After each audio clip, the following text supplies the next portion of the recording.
Hello and welcome to another Out of Spec Reviews video. Here we have a 2022 Nissan Pathfinder. It's actually the second time we are bringing the Pathfinder to you, and that's because the first one that we had the bigger wheels, was a higher trim, and was a pre-production truck. And this video is all about a production truck and its fuel economy on the highway. You see, we're starting to collect this mass amount of data of running every vehicle we test at 70 miles an hour in a 56.5 mile or 57.5 mile highway loop, and then we can compare all the data as time goes on. We've already run, I would say, upwards of 40 or 50 vehicles in this, but now it's the turn of the new Pathfinder. So let me show you around the vehicle. I'll walk you through the testing procedures, and then we'll take a look at the data towards the end of the video. This is the new Nissan Pathfinder. I have to say, it's one of the best looking three-row SUVs on the market. I'm a huge fan, starting with the new Nissan logo on the front. Here we have a 3.5 liter V6, about 284 horsepower, 259 pound-feet of torque. Now keep in mind, that's at sea level. Up here at about a mile above sea level, it doesn't feel super sprightly, I have to say. You really got to rev it all the way out for it to work. But again, this video is not about the driving dynamics. My colleague Jordan's already produced a full in-depth driving review of this vehicle. This video is all about its fuel economy, and it's rated at 21 in the city and 27 MPG on the highway by the EPA. What we're going to do is test to see how this thing does. So we'll fill it up fully with fuel until it clicks off up in Wellington, Colorado. Here, I'll show you in the trunk really quick. Take a look at how gorgeous this design is. It really is wonderful. And I'm glad we're not testing like a platinum top of the line one. This is an SL, which is more pedestrian, more, I guess, you know, higher volume, what you're going to get. But it's still a luxury trim. It's still the SL. It's not like a base one, but you know, the wheels are fine. The color is amazing. I love this color. I don't think it's quite as good as the green that we tested before. But let's talk about what this vehicle has to help it in the MPG test. First of all, it has an eco mode, and because this one's a four-wheel drive version or all-wheel drive version, it actually has, I believe, 9 modes. 1, 2, 3, 4, 5, 6, 7, 8 modes, 7 modes with the downhill assist, sorry. And there's an eco mode. You can see the little leaf right there. So we're going to run the leaf, which will be interesting. The vehicle should do some things four-wheel drive wise. It should just try and stay in 9th gear. This is a 9-speed torque converter automatic transmission. Gone for this year is the CVT of the old Pathfinder. And I hate to be too harsh, but the old Pathfinder was just not a good vehicle. It was not a good looking vehicle. It was not a good driving vehicle. And I think that changes completely for this model year. This thing is spacious. It looks the part. It fits in really well here in a rugged environment here in Colorado. You can see there's controls for the rear seat. This one doesn't have a glass roof or anything, but it's fine. It's really, really fine. It's got great space, and it's extremely, extremely comfortable to drive. Honestly, the suspension on this really puts it above a price point more than what this vehicle stickers out at. This one's about $45,000 as tested, which is much less expensive than the pre-production version that we tested, which was closer to 52 or 53 grand. So I think this is going to be the volume model. Still, you get LED headlights, this really nice signature V-shaped grille up front. Really good looking vehicle. Anyway, let's run to the fueling station, fill it up, run it up to Cheyenne, Wyoming, back to Wellington, Colorado. We run a loop style test to counteract wind and elevation, but I have to say there's no wind today. Perfect conditions for an MPG test. Let's go do it. All right, let's get this thing filled up. I think it only requires 87, not a turbocharged engine. 85 is our standard grade here in Colorado, although I try not to fill up anything unless it like says it's rated for 85, even though we're at higher elevation. Thing looks good at this light. It is picking up wind a little bit up here, but nothing major. It's about 45 degrees outside, probably get a little bit colder. We'll run climate control at 68 to 70. Once this clicks at full, we'll give it a full 30 seconds. I'll then go full on the handle till it clicks, and that's how we have our full tank standard testing fuel level. And then we'll jump on the highway just over here and head up to Cheyenne as normal. And I'll also tell you about the driver assistance. It has ProPilot Assist or ProPilot 360, something like that.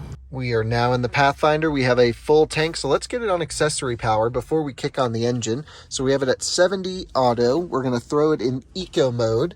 I'm then going to go through all of this, understand, thank you very much. We have it in driver assistance. over to our data here. If I click in, I can switch between manual 1 and manual 2. Let's reset manual 2. We'll reset all items. Boom. So we're totally reset there. 6434 on the odometer, just in case something fails. Everything's set up. Tire pressures were just set to factory. Let's start this thing and instantly go. Off we go then for the 70 mile an hour fuel economy test. I'll let you know how this thing does throughout the test in terms of driving and sound, all these things. I have to say, $45,000 is not cheap for a vehicle, but I feel like you get quite a bit here. Now, in terms of like electrical design, it does have auto start stop, but what's weird is every time it kicks on, like the lights dim. And every time you change the direction of the fan, it actually it goes down to 0 and then reboosts the fan, returns the fan on when the flaps have changed. And then there's another weird thing too with the air vents, which is if you have it on outside air here rather than on recirculating air, if you're driving down the highway, you just get blasted in the face even though you would be on the lowest fan level. And that must be that there's not much of a filter between outside air getting pushed into the cabin. So it does have some like weird, I don't want to call them cheap car oddities, but like you would not find that stuff in a BMW. Not to say that like BMWs are better in every way. But one thing I will say though is like most of those are pretty nitpicky. Overall, this vehicle is extremely well sorted, especially from a driving dynamic standpoint. Really impressed here with this 9-speed transmission, this new 9-speed. And then, yeah, it seems to be pretty quiet, but we'll find out. I've already confirmed that 70 miles an hour indicated here on the display is a true 70 miles an hour GPS. We're going to try and hit 70 miles an hour by the time we hit the end of this on-ramp, so that way we have a pretty consistent acceleration level. Let's just hope the Jeep in front of us can do that. We're just gently tipping into the throttle right now, nothing hard. And it's a pretty good sounding V6, pretty torquey. I have to say, it's not extremely fast or anything like that, but here we are almost at 70, 68, 69, 70 miles an hour. Oop, went over a little bit. Let's lock it in on Nissan ProPilot. There we go, lane centering, and we are good to go with a gorgeous sunset off into the distance over there. Absolutely beautiful. I'll let you know how this trip goes, but you can see it's just cruising along. Well under 2,000 RPM at 70 miles an hour. Super awesome. We are just cruising along at 70 miles an hour. A little bit of traffic up here coming into Wyoming, but nothing that doesn't stop us from maintaining 70 miles an hour. The adaptive cruise control system with ProPilot's doing a great job of just keeping us in the middle of the lane. It does not make lane changes for you, but it's a really competent lane centering system. I will say though, sometimes when you raise the speedometer a mile an hour or so, I noticed this on the last time I drove the truck, it just goes wide open throttle for a second to get you to speed, and it's very awkward with just dropping revs. But either way, comfortable, quiet. You can see we're right next to a truck, and you know, I just moved over a little bit because he was coming into our lane there, but very comfortable ride and no complaints at all here in the Pathfinder. It's a wonderful road trip vehicle. No hesitations here to drive this thing across the country in a heartbeat. That's what this thing is great at. We are now on the return trip back to Wellington, Colorado, and I have to say I am just loving this Pathfinder, truly. While it may not be the torquiest V6 around town up here at altitude on the highway, it just chugs along at very low RPM, very comfortably. The suspension is great, and the noise levels are fantastic in here. Maybe that's because this one doesn't have the sunroof, but it's just very quiet, and it's pretty spacious too. Not much to complain about here. I've been using Apple CarPlay because I think this system's pretty not great, but you just, once you get your settings set, just use CarPlay and then you're solved. And CarPlay is great, full screen on this one too. So enjoying the drive, enjoying this thing. It's 40 degrees Fahrenheit outside. I have the temperature set where I normally do, between 68 and 72. We're right in the middle at 70, and really nothing to complain about. Great steering wheel, great driver assistance. You know, usually I can find a few little niggles here, but considering this thing's 45 grand, it has 7 seats and it's pretty stylish and it's this comfortable, well, I think Nissan's really knocked it out of the park. But the true final number will determine whether or not this is a good road tripper or not once we see the MPG. If you take a look out this way, you'll see we're just approaching our exit for Wellington, Colorado. I'm going to kick us off cruise control there, and now we're just going to kind of coast in. No disconnecting coasting function here. You know, some cars will actually sail or coast where the engine either shuts off in mild hybrids, for example, or some cars will disconnect the torque converter at speed. This does not seem to have any of that, functionality. But I have to say, I have no idea what the fuel economy is. It felt pretty efficient just because the revs were so low, and based off of driving other Nissans in this test, they always perform pretty well, or at least all of them have, from the Rogue to the Sentra. But this is probably the largest. We've done the Armada in this test. That did not do well, but that's a V8. So I don't know.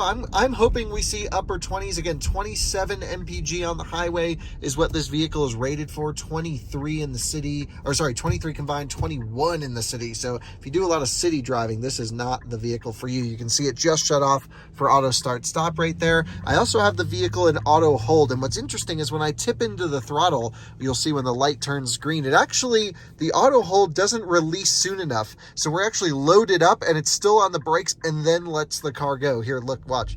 Loaded, and then it goes. It's a very sort of grabby sensation. It's a little bit, I would say, bad tuning. They should let the auto hold system disengage a little bit before, the vehicle starts producing forward momentum power. It just would make it smoother. It just feels to me like they should have dialed in like another 6 months of work on this vehicle from a calibration standpoint of the HVAC system and some of the drive modes. We're going to go to the same exact pump we were at before right here. I'm going to fill the tank all the way to the brim, and then we'll look at all the numbers. So park, off, boom, there's the end of the test.